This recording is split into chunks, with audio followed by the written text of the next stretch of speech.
વહેલી સવારે સૂર્યદેવને જળ ચડાવવાની પરંપરા આપણા શાસ્ત્રોમાં ખૂબ જ મહત્ત્વની ગણાવી છે.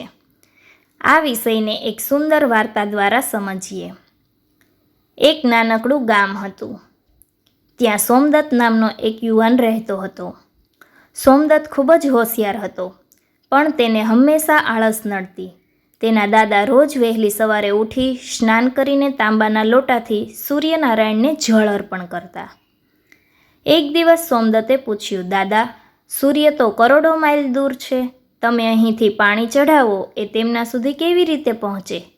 અને આનાથી શું ફાયદો? દાદાએ હસીને કહ્યું, બેટા, આ માત્ર ધર્મ નથી, પણ તંદુરસ્તીનું વિજ્ઞાન છે.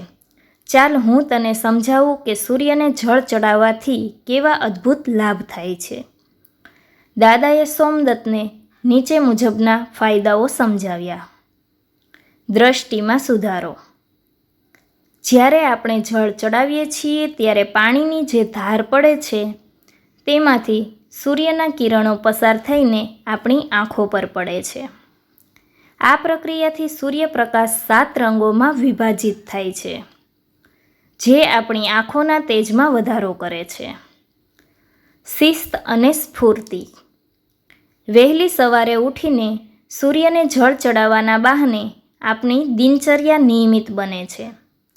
સવારની તાજી હવા અને કોમળ તડકો શરીરમાં નવી ઉર્જા ભરે છે, જેનાથી આખો દિવસ આળસ આવતી નથી. વિટામિન ડીની પ્રાપ્તિ. સવારનો કુમળો તડકો વિટામિન ડીનો સૌથી મોટો સ્ત્રોત છે. તેમાંથી હાડકાં મજબૂત બને છે અને ચામડીના રોગોમાં રાહત મળે છે. એકાગ્રતા અને માનસિક શાંતિ. જ્યારે આપણે મંત્ર બોલીને ઓમ સૂર્યાય નમઃ જળ ચડાવીએ કે અર્પણ કરીએ છીએ ત્યારે આપણું મન શાંત થાય છે અને યાદશક્તિ તેમજ એકાગ્રતામાં વધારો થાય છે. જ્યોતિષીય મહત્ત્વ. જ્યોતિષશાસ્ત્ર મુજબ સૂર્યને આત્મા અને પિતાનો કારક માનવામાં આવે છે. સૂર્યને જળ ચડાવવાથી કુંડળીમાં સૂર્ય મજબૂત બને છે, જેનાથી સમાજમાં માન સન્માન અને નોકરી ધંધામાં સફળતા મળે છે.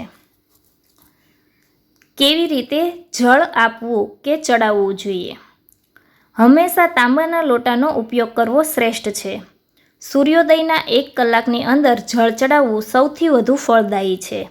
લોટાને બંને હાથે પકડીને મસ્તક ઉપર રાખો, જેથી પાણીની ધારમાંથી તમે સૂર્યના દર્શન કરી શકો. પાણી પગ પર ન પડે તેનું ધ્યાન રાખવું. કોઈ કુંડામાં અથવા પવિત્ર જગ્યાએ જળ અર્પણ કરવું.